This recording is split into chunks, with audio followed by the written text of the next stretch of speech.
तो हाय दोस्तों, हम लोग आज बेसिकली स्टैटिस्टिक्स का सेकंड चैप्टर कर रहे हैं। अगर आपको फर्स्ट चैप्टर चाहिए तो आप बता दो। एक काम करते हैं, फर्स्ट चैप्टर मैं आपको इसी वीडियो में प्रोवाइड कर देता हूँ, ठीक है। तो फर्स्ट एंड सेकंड चैप्टर हम इसी वीडियो में कंप्लीट करेंगे, एक ही वीडियो में, ठीक है। तो बेसिकली फर्स्ट चैप्टर में कुछ भी नहीं है, आपको बस इकोनॉमिक एक्टिविटी और नॉन इकोनॉमिक एक्टिविटीज़ में बताया एक्टिविटीज़ के बारे में बताया गया, और साथ ही साथ कुछ साइंटिस्ट के नेम दे दिए हैं, और उन साइंटिस्ट ने कुछ डेफिनेशंस दिया था कि इकोनॉमिक्स होती क्या है, ठीक है। और जो उनकी डेफिनेशन थी वो कुछ ना कुछ चीज़ों से रिलेटेड थी, ठीक है। ये चीज़ें के बारे में हम अभी बात करेंगे जो कि फर्स्ट चैप्टर में है, ठीक है। तो सबसे पहले आपको इकोनॉमिक्स का मतलब पता होना चाहिए कि इकोनॉमिक्स है क्या।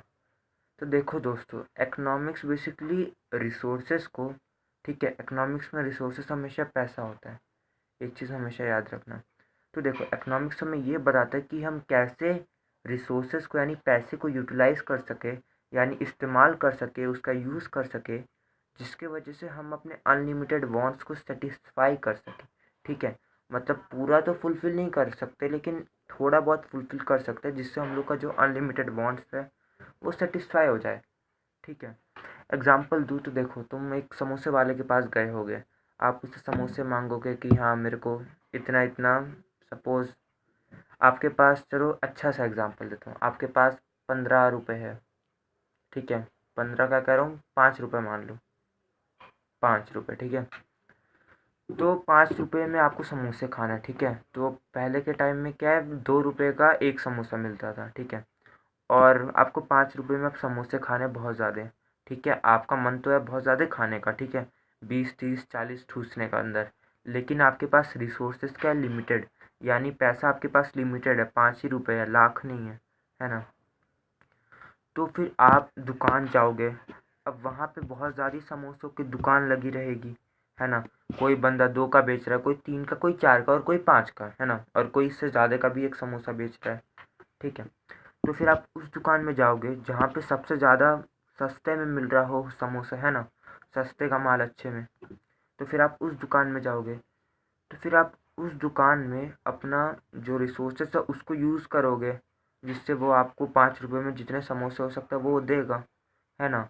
तो आपने भी क्या किया, आपने भी रिसोर्सेज को यानी पैसे को आपने ऐसे यूटिलाइज किया जिससे आपके अनलिमिटेड वांट्स को मैक्सिमम सेटिस्फैक्शन मिल पाए। आप 2 रुपये की दुकान में गए, है ना, जहाँ पे सबसे ज़्यादा सस्ता मिल रहा था समोसा, ठीक है। एज़ कम्पेयर टू बाकी दुकानों से तो ज़्यादा ही मिला ना आपको समोसा, तो आपकी अनलिमिटेड वांट्स एक टाइप से सेटिस्फाई हो रही है। तो यही हम इकोनॉमिक्स कह सकते हैं कि रिसोर्सेज को ऐसे यूटिलाइज करना जिससे हम हमारे अनलिमिटेड वांट्स को सेटिस्फाई कर सकें, ये इकोनॉमिक्स होता है। अब इसी डेफिनेशन को, इकोनॉमिक्स को, लोगों ने या फिर बहुत सारे साइंटिस्ट ने अपनी तरह, मतलब अलग अलग तरीके से डिफ़ाइन किया था, ठीक है। तो सबसे पहले एडम स्मिथ की बात करते हैं। तो एडम स्मिथ, एक चीज़ याद रखना, वो फादर ऑफ इकोनॉमिक्स हम उनको बोलते हैं, एडम स्मिथ को, ठीक है। फादर ऑफ इकोनॉमिक्स हो गए Adam Smith. Father of micro economics हो जाते हैं अल्फ्रेड मार्शल, और फादर ऑफ मैक्रो इकोनॉमिक्स है जे.एम. केनेस, ठीक है। ये मैं आपको आगे भी पता चलेगा माइक्रो इकोनॉमिक्स में। अभी हम वैसे स्टैट्स की बात कर रहे हैं, स्टैटिस्टिक्स, ठीक है। तो देखो, सबसे पहले एडम स्मिथ ने जो इकोनॉमिक्स की डेफिनेशन दिया था, उनकी डेफिनेशन पैसों से रिलेटेड थी, ठीक है। और फिर उसके बाद फिर और साइंटिस्ट डेफिनेशन देते हैं, जैसे कि अल्फ्रेड मार्शल उसके बाद डेफिनेशन देते हैं, और उनकी डेफिनेशन सोशल वेलफेयर से रिलेटेड थी, यानी कि हम कैसे रिसोर्सेज को यूटिलाइज करके सामाजिक कल्याण में यूज़ कर सकते हैं। उसके बाद फिर लियोनार्ड रॉबिन्स, जो कि एक साइंटिस्ट थे, वो डेफिनेशन देते हैं इकोनॉमिक्स की, और उनकी डेफिनेशन स्कार्सिटी से रिलेटेड थी, यानी रिसोर्सेज की किल्लत, या है ना, यानी पैसों की कमी को कैसे यूज़ कर सकते हैं। तो बेसिकली स्कार्सिटी से रिलेटेड थी। और उसके बाद सैमुअलसन, ठीक है, जो कि एक प्रोफेसर थे, सैमुअलसन, तो उन्होंने एक डेफिनेशन देता है वो भी इकोनॉमिक्स की, और उनकी डेफिनेशन बेसिकली ग्रोथ से रिलेटेड होती है, ठीक है। तो ये जो थोड़ी अभी मैं साइंटिस्ट के नाम बोला हूँ, Adam Smith, Alfred Marshall, Leonard Robins और सैमुअलसन, ये 4 चीज़ ना थोड़ी रट्टे वाली आप कह सकते हो, ठीक है। तो ये सारी चीज़ें अब साइड करते हैं, अब हम आते हैं एक्टिविटीज़ के बारे में। तो देखो दोस्तों, दो टाइप की एक्टिविटी होती है, एक इकोनॉमिक एक्टिविटी और दूसरी non economic activity. Economic activity हम उन एक्टिविटीज़ को कहते हैं जिसको करके हमें पैसे मिले, ठीक है ना, जिसको हम करते हैं पैसों के लिए। और नॉन इकोनॉमिक वो एक्टिविटी होती है जिसको हम करते हैं बिना पैसों के लिए, ठीक है। एग्जाम्पल बोलो तो जैसे आपके घर में आपकी मम्मी खाना बनाती है, तो वो पैसों के लिए थोड़ी बनाती है ना, वो तो आपके लिए बनाती है, पैसे तो उनको पैसे तो नहीं चाहिए होगा खाने बनाने के लिए। तो वो नॉन इकोनॉमिक एक्टिविटी हो गई। इकोनॉमिक एक्टिविटी यानी जैसे कि आपके फादर जॉब कर रहे हैं, ठीक है, वो काम कर रहे हैं, काम के बदले उनको पैसे मिल रहे हैं, तो ये इकोनॉमिक एक्टिविटी हो गई, ठीक है। तो ये सारी कुछ चीज़ें थी, ठीक है। और अब इकोनॉमिक्स की टर्म में बात करूँ, तीन सबसे ज़्यादा इंपॉर्टेंट इकोनॉमिक एक्टिविटी होती है, ठीक है। पहला प्रोडक्शन, कंजम्पशन, तीसरा डिस्ट्रीब्यूशन, ठीक है। तो इकोनॉमिक एक्टिविटीज़ को हम ऐसे भी डिफाइन कर सकते हैं, ऐसी एक्टिविटी जिसे करके हमें पैसे मिलते हैं या फिर हमें पैसे खर्च करने पड़ते हैं, उन एक्टिविटीज़ को हम कहते हैं इकोनॉमिक एक्टिविटी। जैसे कि आप दुकान गए हो, ठीक है, दुकान में आपको कुछ आलू चाहिए, तो आप आलू दोगे और पैसे दोगे, तो वो जो आपकी एक्टिविटी होगी उसको भी हम इकोनॉमिक एक्टिविटी का नाम देंगे। और वो इसलिए देंगे क्योंकि इसमें भी आपका पैसा खर्च हो रहा है ना। इकोनॉमिक एक्टिविटी की डेफिनेशन मतलब ध्यान रखना, ऐसी एक्टिविटी जिसे करके आपको पैसे मिले या फिर आपके पैसे खर्च हो, इसको इकोनॉमिक एक्टिविटी बोलेंगे, ठीक है। और जैसे कि अभी आपने कुछ एक्सचेंज किया सामान, तो आपको उसके लिए पैसे देने पड़े दुकान वाले को, तो वो इकोनॉमिक एक्टिविटी हो गई। और इकोनॉमिक्स में तीन सबसे ज़्यादा इकोनॉमिक एक्टिविटी होती है, प्रोडक्शन, कंजम्पशन और डिस्ट्रीब्यूशन। प्रोडक्शन के बारे में बात करता हूँ, तो प्रोडक्शन, आप जब कोई चीज़ प्रोड्यूस करते हो तो आप क्यों प्रोड्यूस करते हो? पैसों के लिए, है ना। आप प्रोडक्शन करके किसी ना किसी को दोगे जिससे आपको पैसे मिलेगा, तो प्रोडक्शन वाली एक्टिविटी एक इकोनॉमिक एक्टिविटी हम कह सकते हैं। कंजम्पशन की बात करूँ तो आप लोगे पैसे देकर, ठीक है, यानी आपके पैसे खर्च हो रहे हैं, इकोनॉमिक एक्टिविटी हो जाएगी। डिस्ट्रीब्यूशन, आप डिस्ट्रीब्यूट कर रहे हो लोगों को, ठीक है, यानी एक सपोज़ मान लो एक बहुत बड़ी कंपनी एक छोटे छोटे मार्केट्स को सामान डिस्ट्रीब्यूट कर रही है, तो वो क्यों डिस्ट्रीब्यूट कर रही है? पैसों के लिए, उसको पैसे मिलेंगे, तो डिस्ट्रीब्यूशन, ठीक है। तो ये फर्स्ट चैप्टर में इतना ही था, ठीक है। अब बात करते हैं सेकेंड चैप्टर की, जो है मीनिंग और स्कोप ऑफ स्टैटिस्टिक्स, ये सारी चीज़ें, ठीक है। तो देखो अब स्टैटिस्टिक्स होती क्या है, अभी हम इसके बारे में बात करेंगे। तो स्टैटिस्टिक्स बेसिकली आप डेटा समझ लो, वो भी क्वांटिटेटिव डाटा, ठीक है। स्टैटिस्टिक्स में मतलब क्वांटिटेटिव डाटा के बारे में पढ़ना को हम स्टैटिस्टिक्स कहते हैं।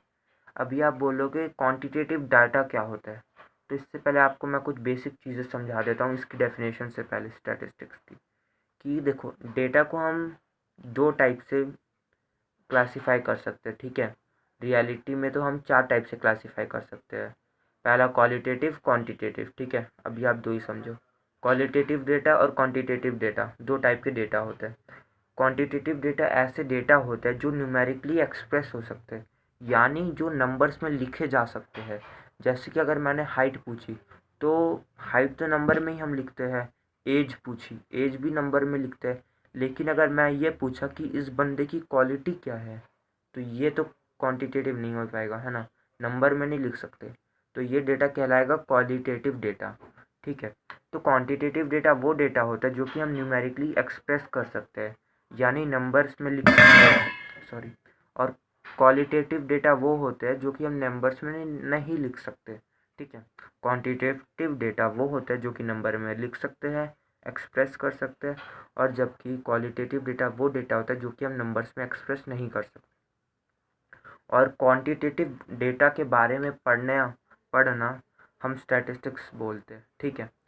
तो अब देखो दोस्तों, अगर मैं स्टैटिस्टिक्स को डिवाइड करूँ, ठीक है, डिवाइड करूँ 5 हिस्सों में, तो 5 हिस्सों का नाम होगा collection, organisation, presentation, analysing and interpretation of data. और वो जो उनके 5 हिस्से हो गए ना, इस 5 हिस्से को हम बोलते हैं स्टैटिकल मेथड्स, या फिर डिवीजन, या फिर स्टैटिकल स्टेप्स। तो अब ये स्टैटिकल स्टेप्स कौन कौन से हैं? पहला कलेक्शन, आप डेटा को कलेक्ट करोगे। डेटा क्या है? इंफॉर्मेशन, कोई भी चीज़ के बारे में, ठीक है। डेटा इंफॉर्मेशन होता है, कोई भी इंफॉर्मेशन को हम डेटा बोलते हैं। ठीक है, पहले आप डेटा कलेक्ट करोगे, फिर ऑर्गेनाइज करोगे, फिर प्रेजेंट करोगे, फिर एनालाइज करोगे, फिर इंटरप्रेट करोगे। ठीक है, तो बेसिकली ये जो 5 स्टैटिकल मेथड्स है उसके ऊपर आपकी पूरी बुक है स्टैटिस्टिक्स की। ठीक है, तो आप इन सब का मीनिंग भी चैप्टर वाइज समझोगे तो आसान होगा, लेकिन मैं आपको थोड़ा एग्जांपल दे रहा हूँ तो भी और अच्छे से समझाने के लिए। तो देखो, सबसे पहले आप एक कबाड़ी वाला ले लो। ठीक है, वो बहुत घर से रॉ मटेरियल से अलग अलग चीज़ें इकट्ठा करता है। अब वो उन चीज़ों को ऑर्गेनाइज रखेगा कि ये प्लास्टिक की है, ये मेटल की है, ये वुड की है ना, ऑर्गेनाइज करेगा। उसके बाद उस बंदे को, वो बंदा जो रैक पिकर्स होते हैं यानी जो कचड़े वाले होते हैं, वो फैक्ट्रीज में जाके अपने प्रोडक्ट्स बेचते हैं, है ना, रिसाइकलिंग। तो फिर उसको प्रेजेंट करेगा, अच्छे से सजा के रखेगा, है ना, अच्छे से प्रेजेंट करेगा। उसके बाद फिर वो बेचेगा। ठीक है, तो ऐसे ही है कलेक्शन, ऑर्गेनाइजेशन, प्रेजेंटेशन, एनालाइजिंग और इंटरप्रिटेशन, वो हम बाद में पढ़ेंगे। ठीक है, तो ये सारी चीज़ें हम, मैंने आपको स्टैटिकल मेथड्स भी बता दिया। अब स्टैटिस्टिक्स को डिफाइन करने के लिए मैंने आपको बोल देना, स्टैटिस्टिक्स क्या है, क्वांटिटेटिव डेटा के बारे में पढ़ना, या फिर ये 5 चीज़ों के बारे में पढ़ना, कलेक्शन, ऑर्गेनाइजेशन, प्रेजेंटेशन, एनालाइजिंग और इंटरप्रिटेशन के बारे में पढ़ने को हम स्टैटिस्टिक्स कहते हैं। अब स्टैटिस्टिक्स को 2 सेंस में डिफाइन किया गया है, पहला सिंगुलर और दूसरा प्लूरल सेंस। सिंगुलर सेंस ये कहता है कि स्टैटिस्टिक्स ना स्टैटिकल मेथड्स के बारे में पढ़ना है, यानी कलेक्शन, ऑर्गेनाइजेशन, प्रेजेंटेशन, एनालाइजिंग और इंटरप्रिटेशन को पाई। ठीक है, कलेक्शन का सी, ऑर्गेनाइजेशन का ओ, प्रेजेंटेशन का पी, एनालाइजिंग का ए, इंटरप्रिटेशन का आई, को पाई मेथड के बारे में स्टडी करने को स्टैटिस्टिक्स कहते हैं। ये क्या कहता है, सिंगुलर सेंस। और प्लूरल सेंस ये कहता है कि स्टैटिस्टिक्स ना क्वांटिटेटिव डेटा के बारे में पढ़ना है स्टैटिस्टिक्स। ठीक है, तो ये कुछ बेसिक चीज़ें थी जो पता होनी चाहिए आपको। अब बात करते हैं service provider, service holder, investment, ये सारी चीज़ों के बारे में, सेविंग्स, कुछ टर्म्स हैं जो याद होना चाहिए। ठीक है, तो देखो प्रोड्यूसर क्या होता है, सबसे पहले ये समझता है। प्रोड्यूसर कोई भी इंसान जो गुड्स या फिर सर्विसेज को बना रहा है यानी प्रोड्यूस कर रहा है अपने प्रॉफिट के लिए, उसको प्रोड्यूसर बोलेंगे। ठीक है, कंज्यूमर, जो बंदा गुड्स को या सर्विस को कंज्यूम कर रहा है अपने अपने को, अब हमारे अपने अनलिमिटेड वांट्स को सेटिस्फाई करने के लिए, उसको कंज्यूमर बोलेंगे। ठीक है, तो ये चीज़ तो पता होगी आपको, 9th से ही पढ़ते आ रहे हैं। तो अब बात करते हैं सर्विस प्रोवाइडर, सर्विस होल्डर की। ठीक है, तो ये कुछ बेसिक टर्म्स है और एक और टर्म आता है शायद, रुकिए, एक और टर्म आ जाएगा आपका जो कि है सर्विस प्रोवाइडर, सर्विस होल्डर। ठीक है, ठीक है, यही दो है ना, हाँ। सर्विस प्रोवाइडर और सर्विस होल्डर के बारे में अभी अगर हम बात करते हैं, तो सर्विस प्रोवाइडर वो बंदा होता है जो कि सर्विस प्रोवाइड करता है अपने प्रॉफिट के लिए, और सर्विस होल्डर वो बंदा होता है जो कि एक बंदे के अंडर काम करता है और उसको उस अपने काम के बदले पैसे मिलेंगे। ठीक है, एग्जाम्पल बोलूँ तो सपोज आपके पापा जॉब करते हैं ना, तो वो किसी के अंडर तो काम करेंगे, है ना, काम करते हैं जिसके वजह से उनको पैसा मिलता है, तो वो सर्विस होल्डर हो गया। और जो बंदा उनको पैसा देता है खुद के प्रॉफिट के लिए, वो सर्विस प्रोवाइडर हो गया।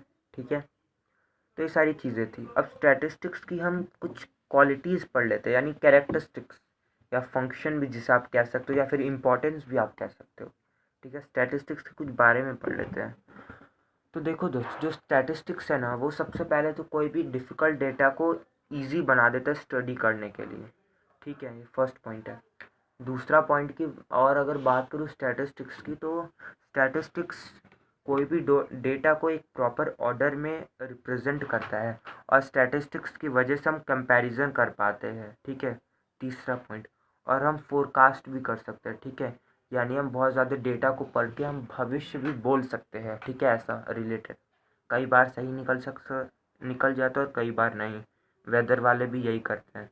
ठीक है, फोरकास्ट कर सकते हैं, फोरकास्टिंग। और स्टैटिस्टिक्स की मदद से ना हम लोग रिज़ल्ट आराम से निकाल सकते हैं। ठीक है, स्टैटिस्टिक्स से। और साथ ही साथ में गवर्नमेंट जो अपनी पॉलिसीज़ बनाती है वो स्टैटिस्टिक्स की मदद से, मतलब स्टैटिस्टिक्स हेल्प करता है गवर्नमेंट को पॉलिसीज़ बनाने में। ठीक है। यानी गवर्नमेंट अपनी पॉलिसी स्टैटिस्टिक्स के ज़रिए ही बनाती है। वो सबसे पोल करते किस किस को ये चाहिए या ये नहीं चाहिए, ऐसे करके। ठीक है, ये कुछ कैरेक्टरिस्टिक्स हो गए। अगर मैं स्कोप की बात करूँ कि स्टैटिस्टिक्स कहाँ कहाँ यूज़ होता है, तो बहुत सारी जगह यूज़ होता है। जैसे कि ट्रेडिंग में, इंडस्ट्री में, मेडिकल में और बिजनेस में, प्लानिंग में, बहुत तरह तरह के चीज़ों में स्टैटिस्टिक्स यूज़ होता है। ठीक है, तो ये स्कोप हो जाता है। अभी अगर हम बात करते हैं कि स्टैटिस्टिक्स की लिमिटेशंस क्या है, तो देखो दोस्तों, स्टैटिस्टिक्स की लिमिटेशंस की बात करूँ ना, तो जो स्टैटिस्टिक्स है वो बेसिकली हमेशा क्वांटिटेटिव डेटा के बारे में पढ़ता है। ठीक है, हम स्टैटिस्टिक्स में पढ़ते हैं, क्वालिटेटिव डेटा के बारे में नहीं पढ़ते, एग्रीगेट डेटा के बारे में पढ़ते हैं। यानी स्टैटिस्टिक्स कोई भी एक इंफॉर्मेशन को स्टडी नहीं करती, बहुत ज़्यादा, मतलब ग्रुप में होनी चाहिए इंफॉर्मेशन स्टडी करने के लिए। और इंफॉर्मेशन होमोजीनस होना चाहिए, यानी हाइट अगर हमने टॉपिक लिया तो हाइट के बारे में ही पूरी इंफॉर्मेशन होनी चाहिए। ठीक है, होमोजीनस होनी चाहिए। और साथ ही साथ में जो स्टैटिस्टिक्स का जो स्टैटिस्टिक्स होता है ना, मतलब डेटा, उसको बस कोई एक एक्सपर्ट ही पढ़ सकता है, यानी कोई बिना अनपढ़ नहीं समझ सकता स्टैटिस्टिक्स को। ठीक है, जैसे मीन, मीडियन, मोड।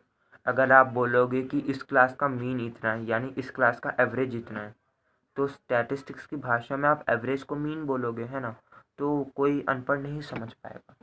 ठीक है, और ये हो जाता है। और साथ ही साथ में जो स्टैटिस्टिक्स होते हैं ना, कई बार उसके रिजल्ट गलत होते हैं। ठीक है, स्टैटिस्टिक्स के कई बार जब आप रिजल्ट निकालते हो तो गलत साबित हो सकते। ठीक है, उससे कंक्लूजन हम गलत हेल्प नहीं करता स्टैटिस्टिक्स। मतलब आसान भाषा में बोलूँ तो जो आप उससे रिजल्ट निकालोगे खुद के लिए, वो हमेशा सही नहीं होते। ज़्यादातर सही होते लेकिन हमेशा नहीं होते। ठीक है, तो ये सारी चीज़ें थी, हमने इस चैप्टर में पढ़ा, सेकेंड चैप्टर में। अब थर्ड चैप्टर में बात करते हैं कलेक्शन ऑफ डेटा। ठीक है, तो देखो दोस्तों, डेटा को कलेक्ट करने के दो तरीके होते हैं। ठीक है, यह सबसे आसान भाषा में बोलूँ तो दो टाइप्स के डेटा होते हैं, प्राइमरी डेटा और सेकेंडरी डेटा। प्राइमरी डेटा वो डेटा होता है जो इन्वेस्टिगेटर होता है, यानी जिसको उस डेटा की इंफॉर्मेशन चाहिए, वो खुद ओरिजिन से कलेक्ट करके लाएगा, प्राइमरी डेटा। सेकेंडरी डेटा वो डेटा होता है जो कि जो इन्वेस्टिगेटर है वो खुद कलेक्ट करके नहीं लाया, किसी ने कलेक्ट किया था, पका पकाया ले लिया डेटा। ठीक है, देखो, प्राइमरी डेटा के बहुत सारे मेथड्स होते हैं जिससे हम प्राइमरी डेटा को कलेक्ट कर सकें। जैसे कि डायरेक्ट पर्सनल इन्वेस्टिगेशन। ठीक है, तो डायरेक्ट पर्सनल इंटरव्यू हो जाएगा आपका, इन्वेस्टि इनडायरेक्ट ओरल इंटरव्यू हो जाएगा, टेलीफोनिक इंटरव्यू हो जाएगा, मेलिंग हो जाएगा, और इंफॉर्मेशन थ्रू लोकल सोर्सेस हो जाएगा, और एन्यूमरेटर्स मेथड। ठीक है, तो मतलब 6 टाइप के मेथड है। वन बाय वन हम अभी इसको डिस्कस करेंगे। तो देखो दोस्तों, अगर मैं बात करता हूँ सबसे पहला मेथड, यानी डायरेक्ट पर्सनल इंफॉर्मेशन, या फिर इंटरव्यू या फिर इन्वेस्टिगेशन की, तो इसमें क्या होता है, जो इन्वेस्टिगेटर होता है वो खुद जाता है जिससे उसको इन्फॉर्मेशन चाहिए, उससे कांटेक्ट करके, मतलब डायरेक्ट उसके घर जाएगा पर्ची लेकर और अपनी इन्फॉर्मेशन लेते जाएगा। ठीक है, तो ये होता है डायरेक्ट पर्सनल इन्वेस्टिगेशन या फिर इंटरव्यू। तो इसके बहुत सारे मेरिट्स हैं, डीमेरिट्स हैं।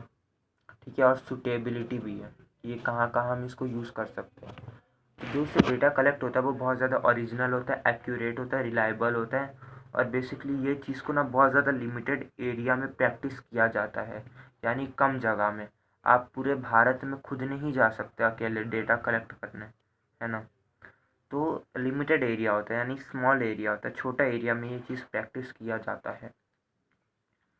ठीक है दोस्तों, तो अब इसके मेरिट्स भी है कि डेटा ओरिजिनल है, रिलायबल है, यानी ट्रस्ट कर सकते हो अपने डेटा में, एकदम एक्यूरेट है, और आपको उस बंदे के जिससे आप पूछ रहे हो उससे रिलेटेड इन्फॉर्मेशन मिलेगी, और इससे इलिटरेट पीपल को भी फ़ायदा होगा, है ना, ये सारी चीज़ें हो जाएगी।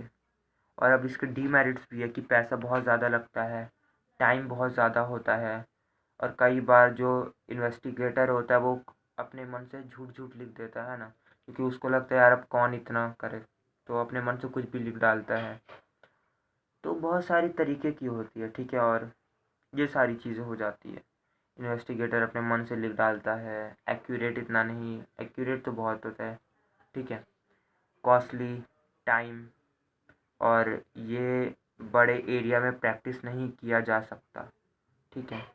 तो ये सारे डीमेरिट्स हो गए। अब दूसरा आता है एक मेथड, इनडायरेक्ट ओरल इन्वेस्टिगेशन। अब इनडायरेक्ट ओरल इन्वेस्टिगेशन में क्या होता है, एक बंदा दूसरे, जिससे उसको इन्फॉर्मेशन चाहिए ना, उससे वो बात नहीं करता, उसके फ्रेंड्स या फिर उसके रिलेटिव से बात कर देता है, ताकि वो ये चीज़ इसलिए करता है क्योंकि वो नहीं चाहता कि उस बंदे को पता चले कि मैं उसके बारे में डेटा कलेक्ट कर रहा हूँ, ठीक है।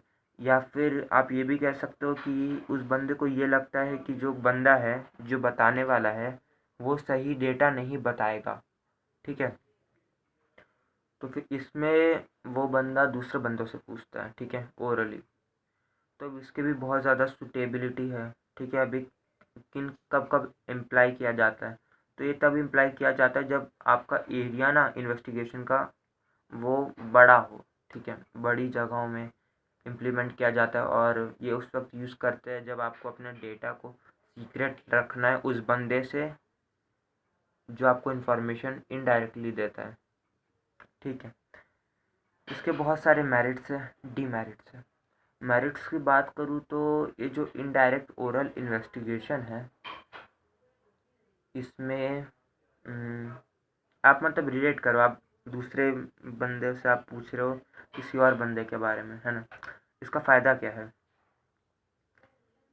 सबसे पहला फ़ायदा होगा, पैसे थोड़े से कम लगेंगे, टाइम भी थोड़ा कम लगेगा, डायरेक्ट पर्सनल इंटरव्यू से अगर कंपेयर करें तो, है ना। टाइम थोड़ा सा कम लगेगा, पैसे कम लगेंगे। एक्यूरेट की बात करूँ तो मतलब डेटा तो ओरिजिनल होगा, ठीक है, आप ओरिजिन से जाके पूछ रहे हो, डेटा तो ओरिजिनल होगा ही होगा।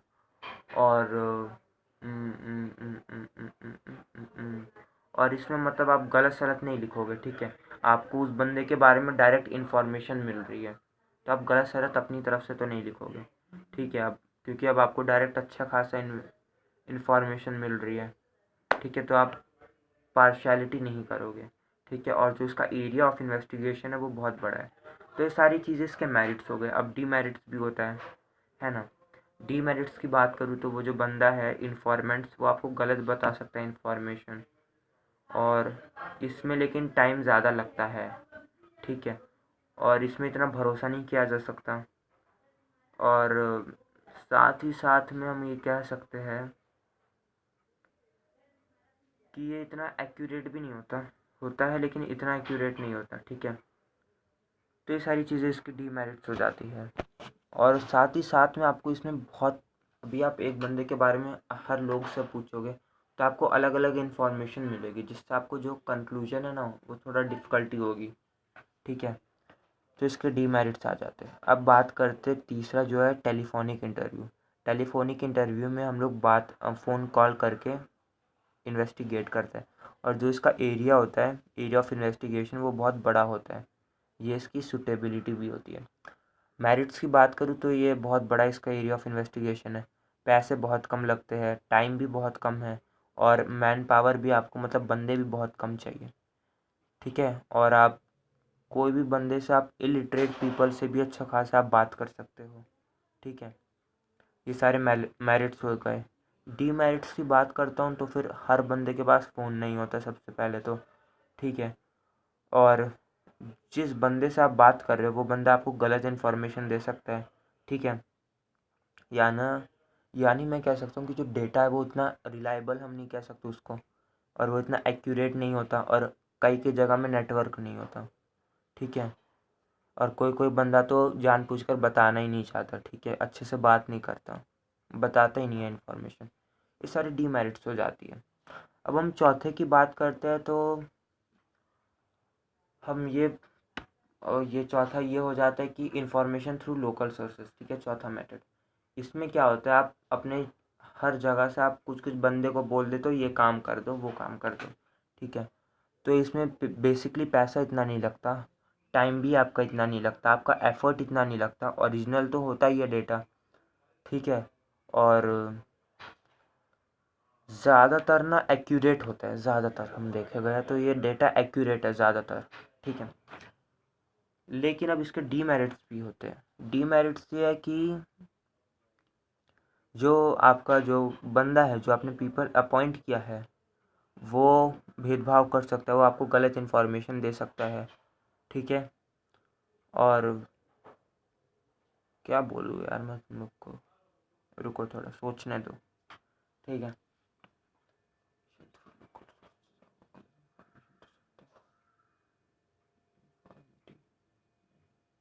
हाँ, यूनिफॉर्मिटी है, यानी आपको अलग अलग टाइप की इन्फॉर्मेशन एक साथ मिल जाएगी, ठीक है। गलत सलत आपको नहीं पता चलेगा, ठीक है।